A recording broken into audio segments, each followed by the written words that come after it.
5.4, Health and Safety Report. We've got lovely Lynn and Michelle.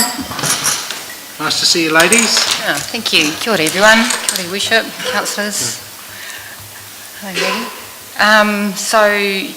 Before I start, Councillor Stewart, just like to introduce Michelle McGill. Everyone else has met her at the previous meeting. Hi. She's our health and safety expert. Lovely. So I'll take the report as read. This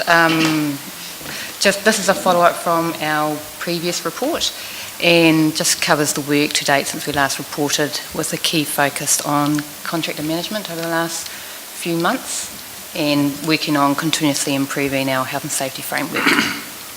Are there any questions? I think, Mr. Chairman, Councillor Body? it was disappointing to see those three big companies that. Yeah. So is there any background as to why it happened? Just they failed in there. Yeah, a big thing just with the new legislation is on critical risk, and it is just trying to cascade that down through our contractors, and I share the same concern. It is disappointing when our major contractors don't get it right. So, you know, there is ongoing work with that, hence creating a good framework for contractor management.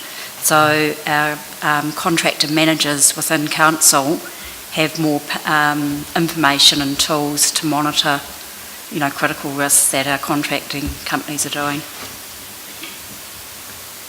Thanks, Michelle. Any other questions, health and safety? Any other general inquiries regarding health and safety? No? All right, so you girls get off pretty lightly today.